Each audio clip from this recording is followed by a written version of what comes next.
Hi, welcome. Hey, Michelle. Hey Andy, how are you? Good. It's good to see you. For those of you joining us or watching later, I'm Andy Rotherham. I'm a co-founder and senior partner here at Bellwether, and I'm joined by Michelle Croft, who is, I am an associate partner here at Bellwether. and more importantly, for this, Michelle is a recovering psychometrician. I forget what we call you. So we have her on for this periodic check-in on the assessment industry. We call it Ask a Psychometrician. Um, and we dive through things in the industry because Michelle brings just a tremendous wealth of experience. And we've done a couple of these. They've proven to be really popular. And so Michelle and I were talking about some of the AI stuff. And we're like, why don't we just do one of these? So that's where we are. If you haven't joined our programming before, a couple of quick logistical notes. If you're here in person, we want your questions, so please put them in, and particularly for this topic, because like it's the Wild West, and so I'm really hoping we'll get a lot of questions on things to dig into. If you're watching later, the only disadvantage is you can't ask questions, but you can play this back on demand as soon as we finish up today. Go to our website at bellwether.org. You can learn more about what we do, our work with clients and partner organizations in the field, our field-facing work, convenings, publications, and then programming we do like this. And there's newsletters you can sign up for general interest and then particular areas of interest. And I'd encourage you to do that. So today we're going to talk about AI and assessment. And Michelle, I just want to start with like a general question. I've got a whole bunch, and I put something out last week. We can talk about it, and you can tell me why I'm wrong. But just like, how are you thinking about this just generally, like just sort of field level, how AI is impacting assessment? Then we'll get down to some of the details.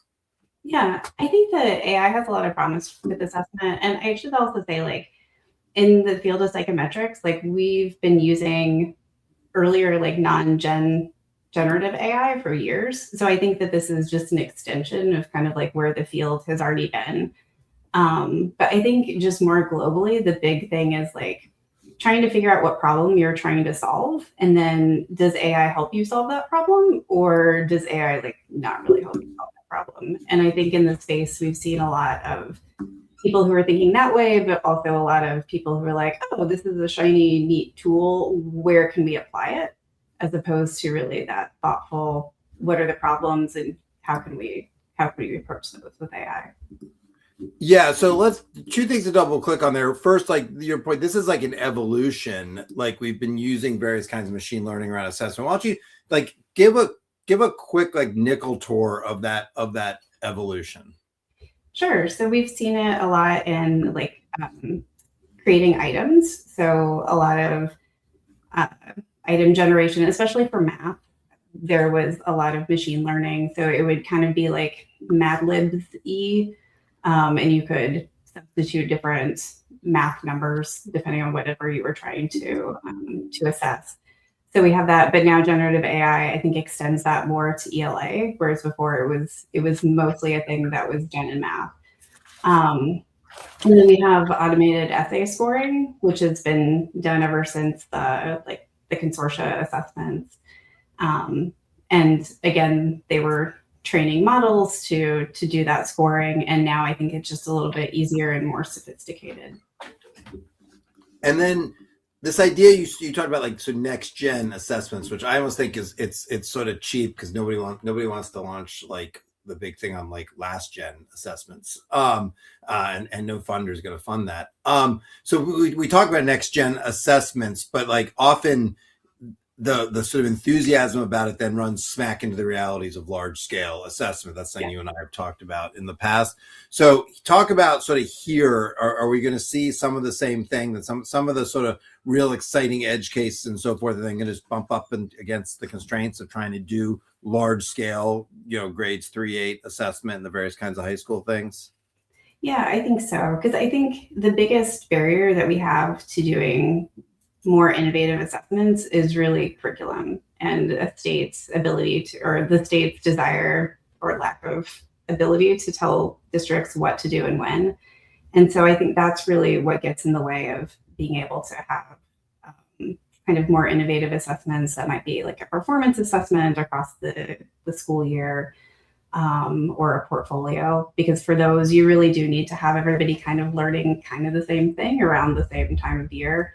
So if we want something to be standardized, then you have to do more of that standardization in terms of like what kids are learning and how they're learning that, and then what kinds of products they're producing.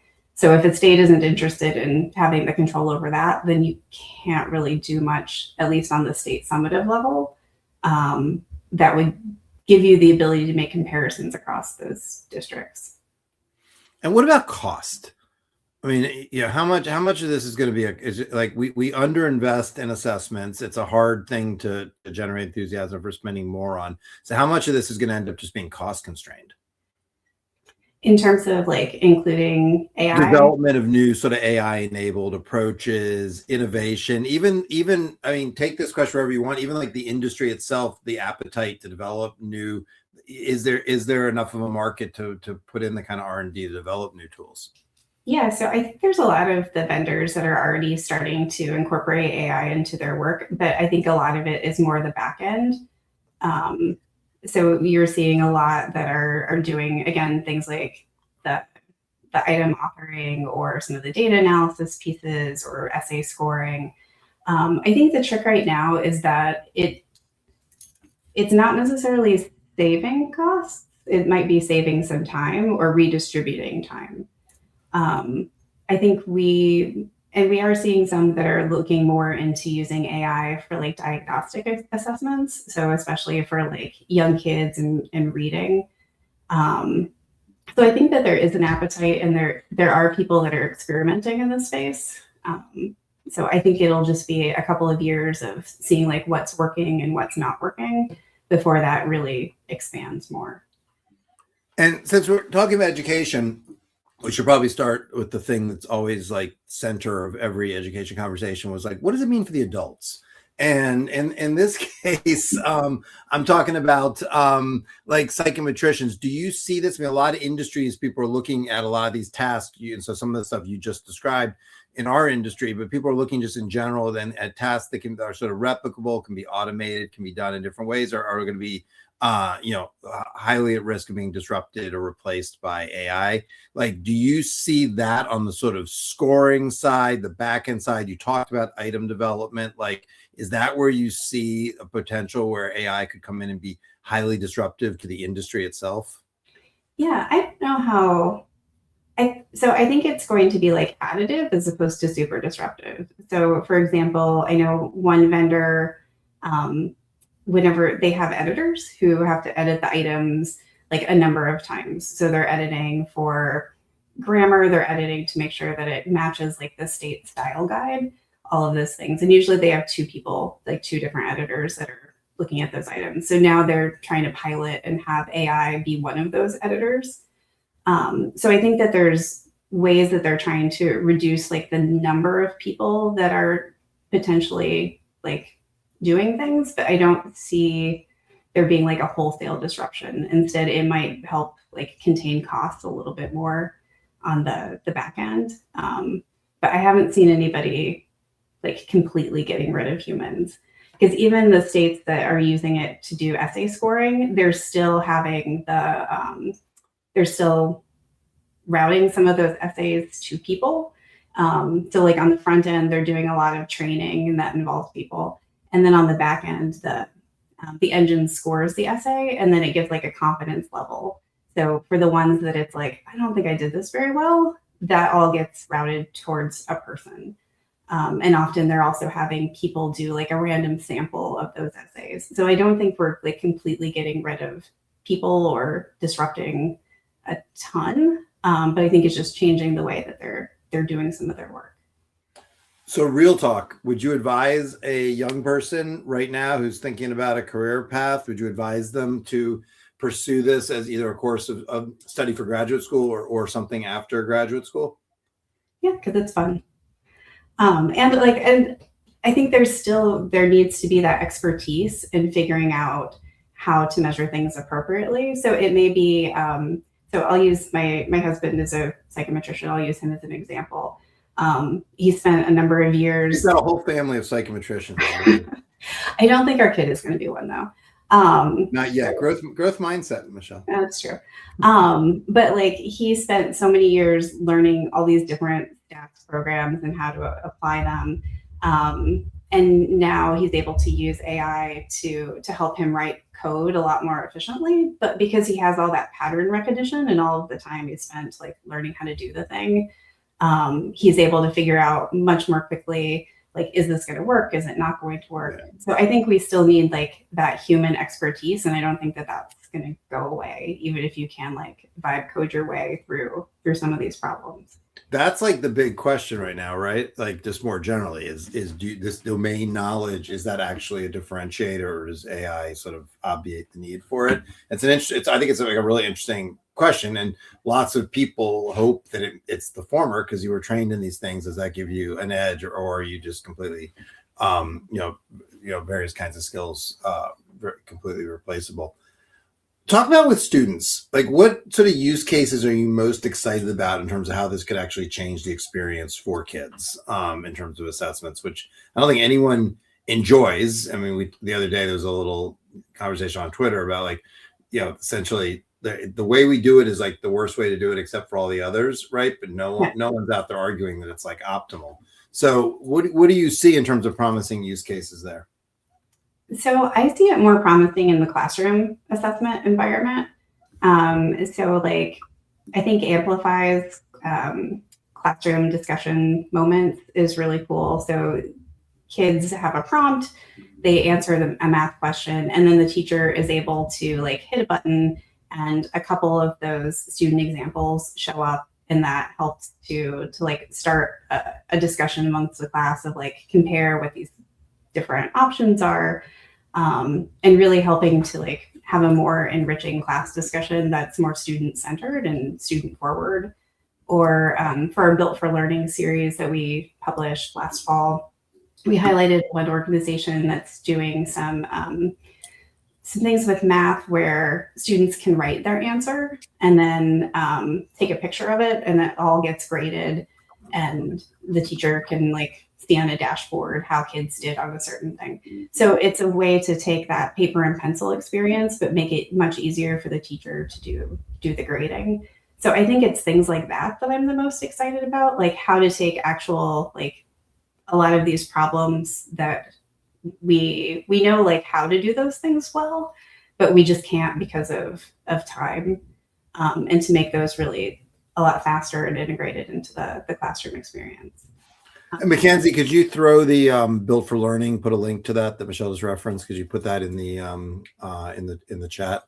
Talk about privacy though, like what you just said. Like on the one hand, that seems very exciting. On the other hand, I think a lot of parents are hearing like, they hear that as, oh wait, there's gonna be like a AI agent in the classroom recording my kid, and like, so talk about like some of the privacy concerns there. Yeah, so I'm less concerned about like the picture of a math problem being like attributed to a student, or especially it's like prompting classroom discussions, because I don't think that those are necessarily stored that long afterwards. I am more concerned with, I've heard people chat about like, wouldn't it be great if we could just have AI listen in on classroom discussions and then evaluate students like in the classroom moment? And that one, there's a couple of different things. One is the privacy, like how would that be stored and how would that be attributed to a particular kid? So especially because in a classroom situation, I don't think kids or parents are expecting that their kid would be recorded and have that like later. Like it just seems like a very different classroom environment than what you'd be expecting. But then also there's like the logistics, like what is it you're actually trying to measure through those classroom discussions? And also like, how are you sure that whatever AI engine you're using is properly attributing one person's voice to that person? Like, I think that also logistically gets complicated.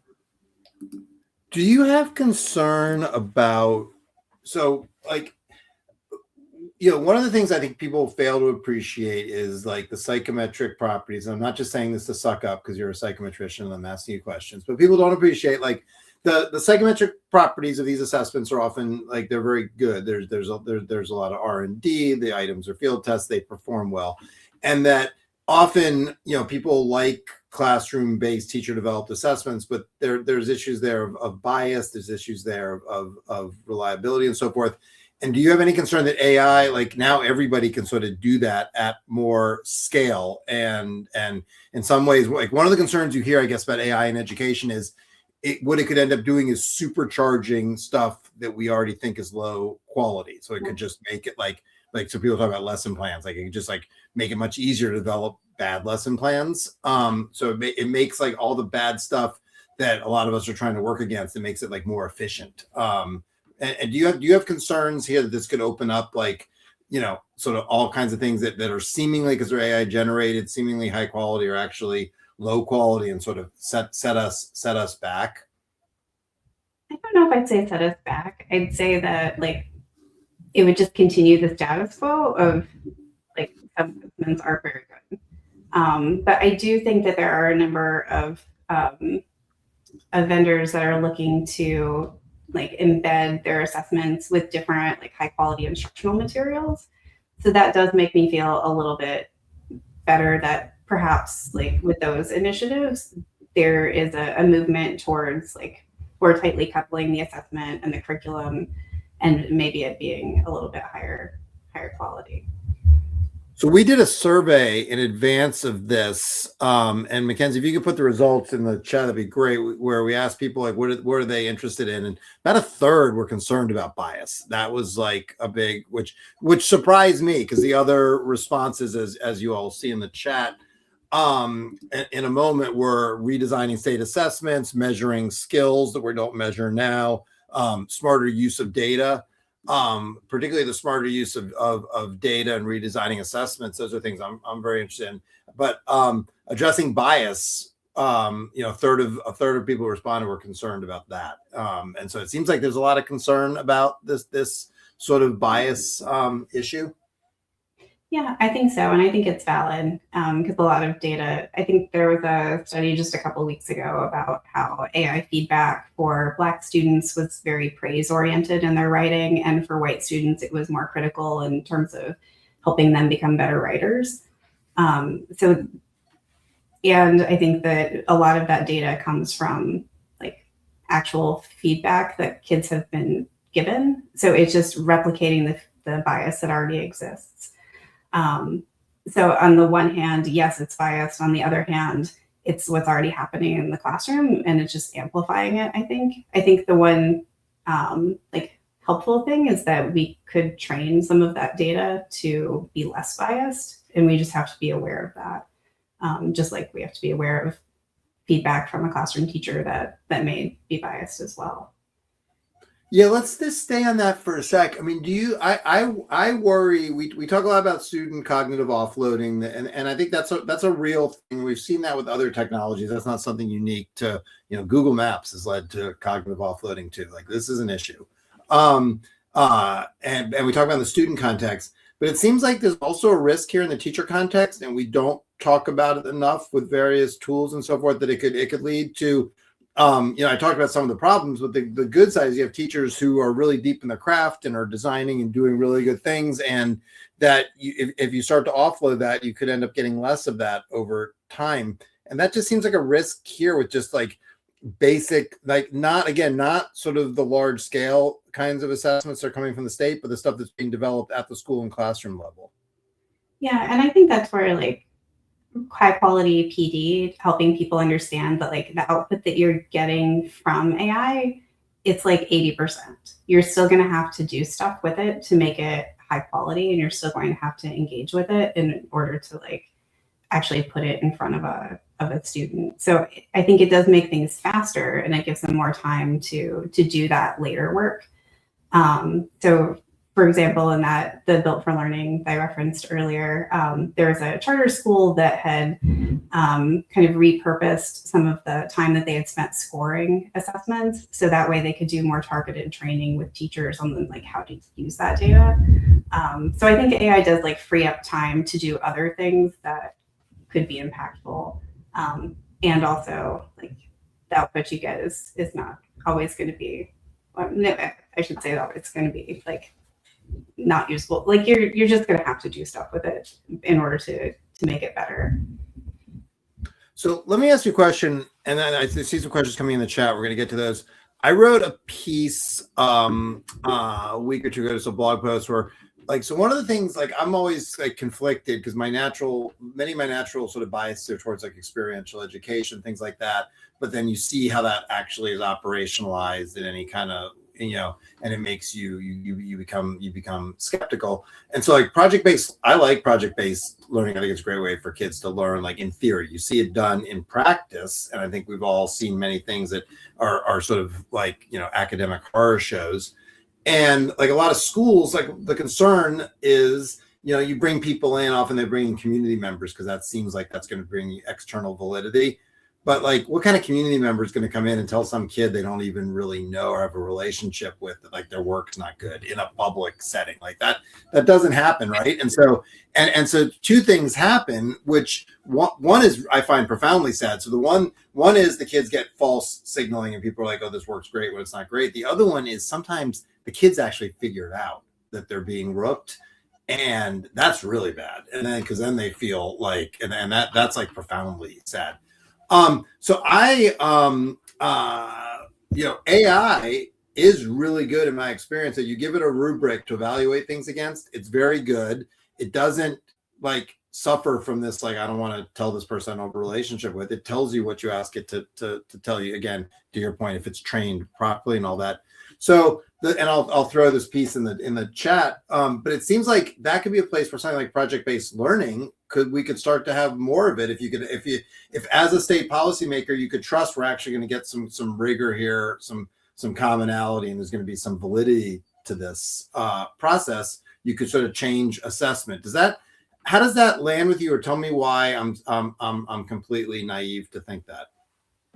I think it gets back to the, like, what's being taught and when.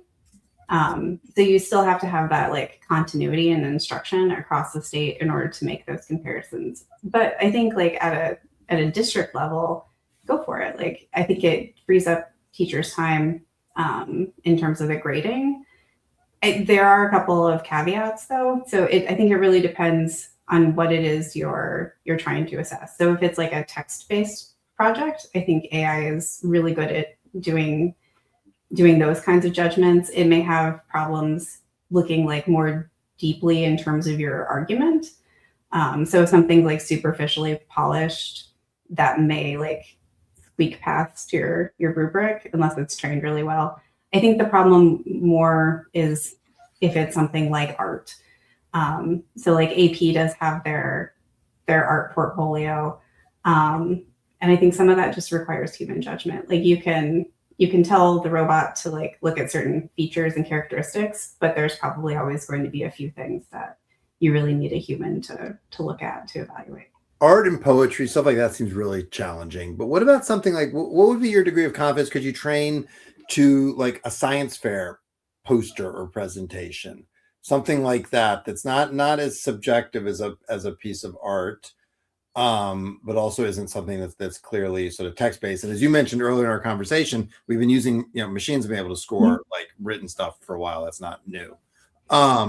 Like, so what about like something that lives in the middle there, like a science fair poster? I think I would have more confidence in the science fair poster because that seems kind of lower stakes, maybe. But also because you do have a lot of that text-based element, and there could be some other things that are not text-based, but I think that you would be able to train something to evaluate the science fair project more so than here's like an art portfolio where you're looking for like themes across. Yeah. What about presentations? Do you think, like, if you were watching like an oral presentation that somebody's doing, a student's getting up in front, we're using this, like there are there's companies that are doing teacher feedback work, and teachers actually, they tend to like it. If it's a closed loop, if it's not being used as an evaluative thing, they find the feedback pretty useful. Could you do the same thing with students? Would you trust it in a setting like that to watch like a student capstone presentation evaluated against a rubric? I would, with a few caveats. I think the organizations that we've seen that have done things with speech have been really careful to make sure that they're training it on children's speech, because children's speech is different than adult speech. And also trying to make sure that they're getting a lot of different dialects. So I think the challenge that AI might have is if you have students that are speaking maybe English isn't their first language, or if they have a speech disability, I think that that's where some of the challenges might happen. But maybe the accommodation for them is to do it in front of a teacher instead of having the AI do the scoring. Speaking of children's speech, this is totally off topic, but I'm going to share it with you because I like you and it'll give you a break from me asking you annoying questions. I just learned yesterday that on Spotify, you can listen to Shel Silverstein read his poems in his own voice. It was obviously recorded during his lifetime, which I did not know. And I was like super excited to learn that. So that's if you're listening to this and you're not interested in assessment, maybe you get that little tidbit. Okay, we have some questions in the chat, and I want to try to get to some of those. Wouldn't one quick benefit of applying AI to existing assessments be that interpretive moment? It notes that there is a high rate of error when we're interpreting assessment results. So how again, as a psychometrician, how do you think about that? Yeah, I think that is a great use of AI, especially because with agents, you can pull from different assessment data and try to put everything together in a way that's much faster than I think it has historically been. So I think being able to interpret data easier and more accurately is really like where this could have a lot of benefits. So there's a question about OECD, the study group, which is sort of a gathering of psychometricians, which sounds like a barrel of laughs. And they get together and they're talking about that how generative AI could improve standardized assessment at scale. Like, I mean, so there's I think the question is, sort of, have you looked at this and what's your take? And you sort of at the beginning of the conversation said you were sort of optimistic about the ability of this. Do you want to sort of double click on that? Yeah, so I think it does have the opportunity to improve standardized assessment. Some of the things that the OECD have been looking at, though, are like a chat bot that students could interact with to ask questions. I'm not sure. I'll reserve judgment on if I think that would be effective or not, because it seems like, so previously, especially for students who are learning English, there would be a glossary that they could refer back to. I'm not sure how much the chatbot would really be helpful. I think it's more for background knowledge, but then you still have to know the right questions to ask the chatbot. So I think it's still an area that we're looking at to see what's actually helpful for students. Because I think in the last few years, there's been a lot more accommodations that are universally embedded for students.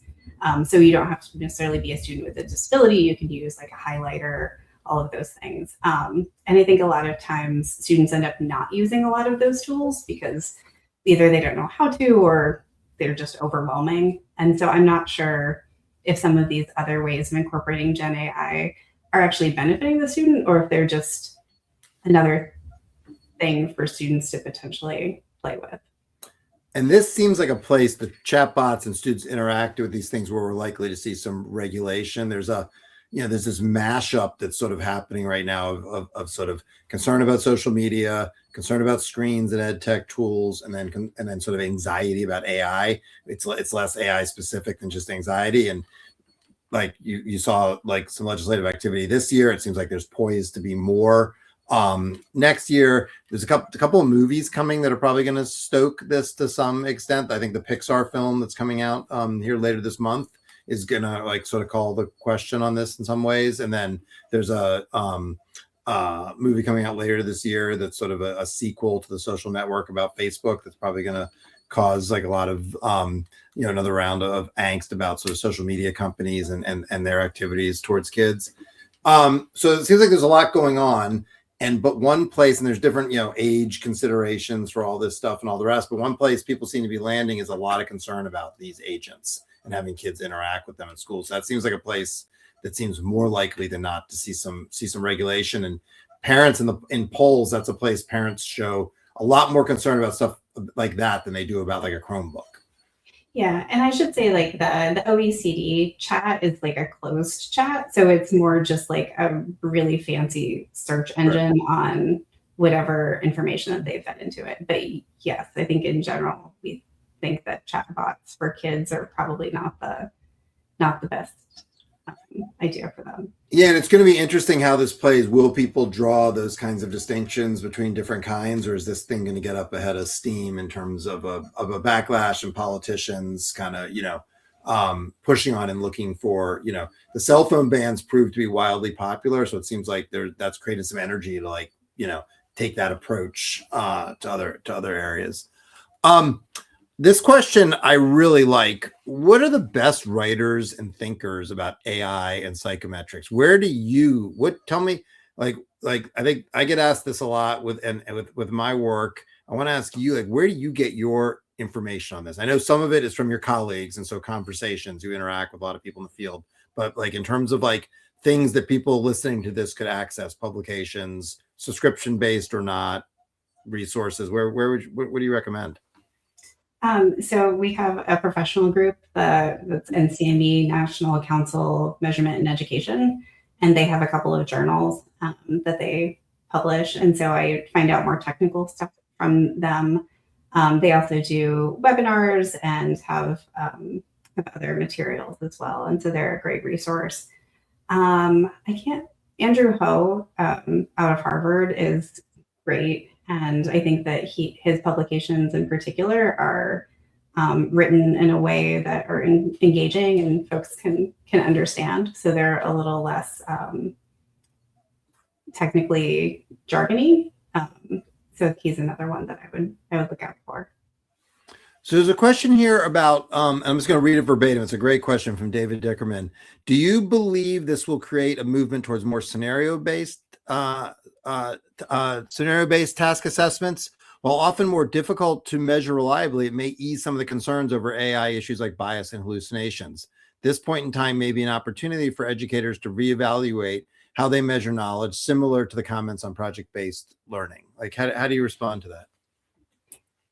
I think that there is a real opportunity for that. I think what we've seen in the past is more like the technology limitations based off of whatever tech are in the schools. So like the Chromebooks or internet capabilities is a lot of what is limiting different things like scenario-based assessments, especially like the platform that the testing takes place in is it's designed for operating systems that are quite old. And so I think that that's really more of the technical limitation is just the actual hardware and the testing platform. Because there have been states, I think Minnesota had a science assessment that had some of those scenarios. So I think there's a lot of interest. I think it's just more of the doing it at scale and making sure that it's accessible for everyone, especially in like more rural areas. That's the main roadblock. So a question from Howard Everson. If we take seriously the challenge of moving towards a tighter, closer alignment among curriculum instruction assessment, AI and emerging related technologies may facilitate that. This movement will place stress and demands for broadening the training and skill sets of psychometricians. So talk a little bit about that. And I'm going to add to that question, make it a little bit double-barreled. We kind of moved off your point on professional development for teachers earlier. Like also, what does it mean?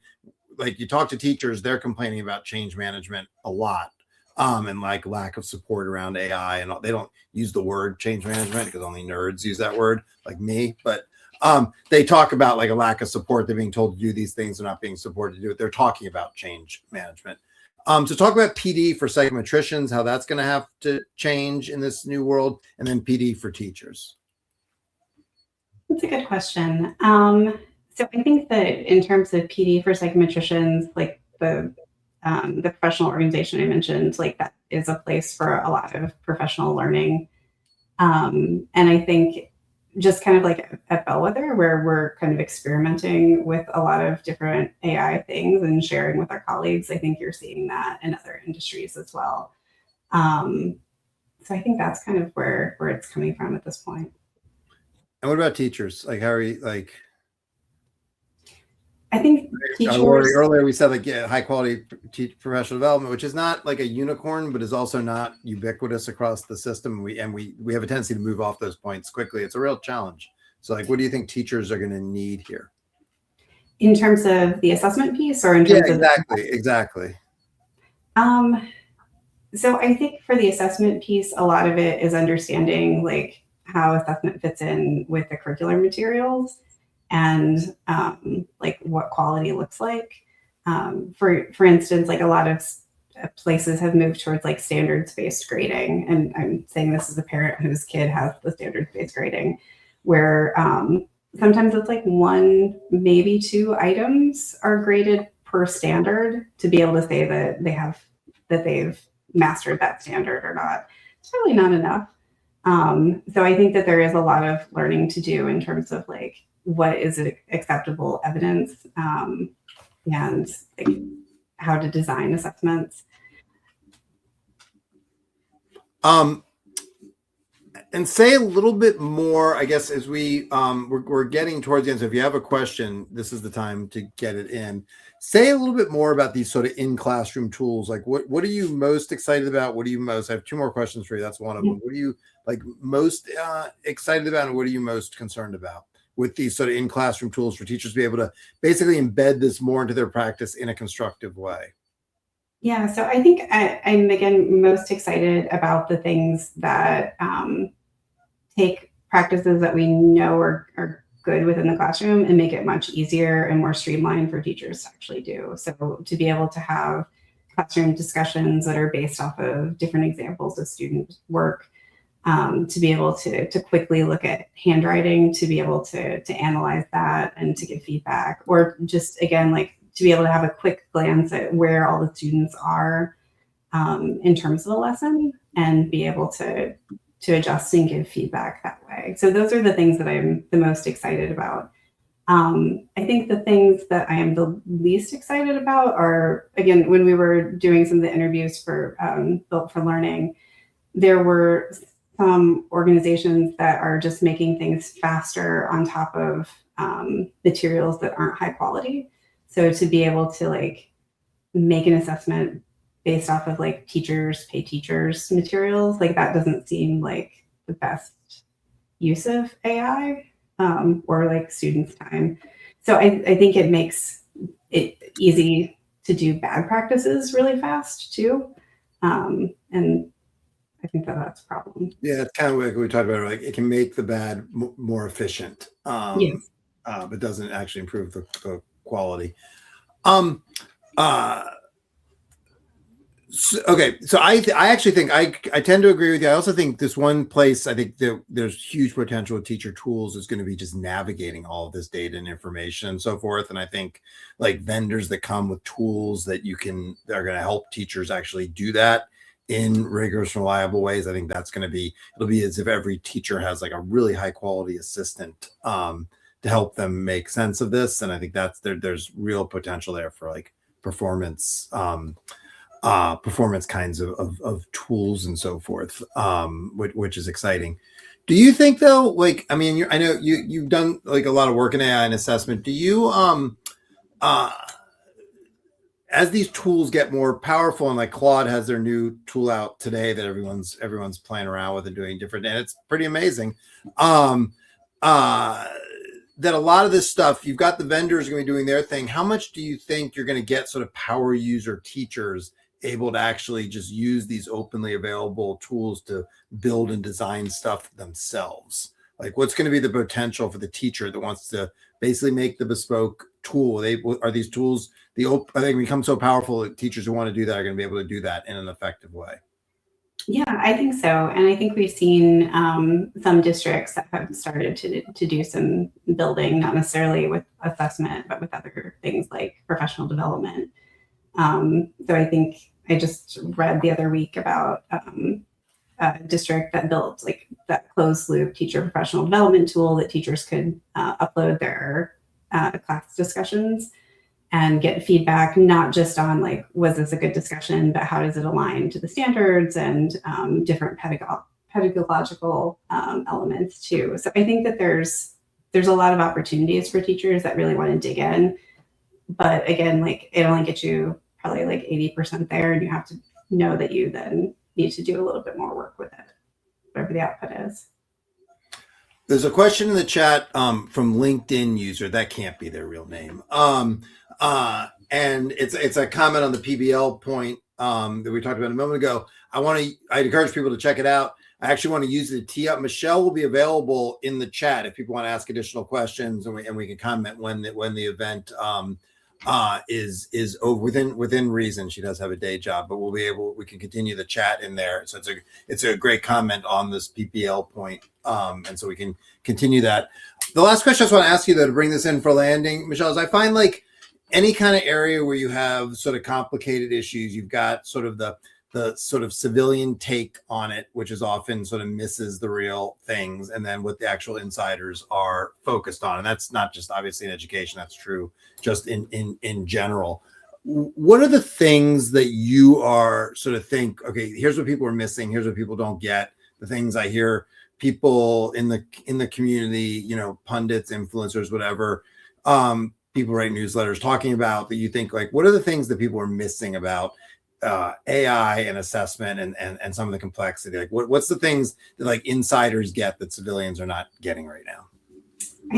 I think it goes again back to that connection to curriculum and what's being taught in the classroom. Because if we can't get that like tightly coupled, then it doesn't matter that you can score things fast. So I think that, and then I've heard a lot of interest in like those portrait of a graduate competencies and trying to measure those. And again, like I think we have to really be careful in terms of, well, what is it that we want to measure? How do we want to define it? So all of those, that like foundation of measurement, like still has to be in place before we can just go out and use AI to try to score something. Yeah, that's great. I think like one of the things like I'm obsessed by this issue of it can make bad things just more efficient. So if you're concerned that like teachers are pulling lessons off of Pinterest or teachers pay teachers, whatever, and they're not necessarily quality lessons, they're not aligned and so forth, like AI can do that, faster, more efficiently and so forth. But again, if the lessons aren't high quality, we haven't really, it carries, I think, a great risk to basically make everything faster and more efficient, but not any better, and just sort of reinforce a lot of the problems that we have now, but in a more efficient way. So I appreciate you saying that. I really appreciate you being here. I appreciate your willingness to do this. We'll come back soon, because the assessment issue is all people love to argue about. It's always here. So we'll come back. We'll do another one of these really soon, but I really appreciate you being willing to come join us and have this conversation. Thank you so much. And thank you to everybody who joined. Like I said, there will, ask Michelle questions in the comments. We can continue the conversation afterwards, or if you missed the event and you're watching this on replay, you can throw some comments in there and we will try to get to them. So thank you so much.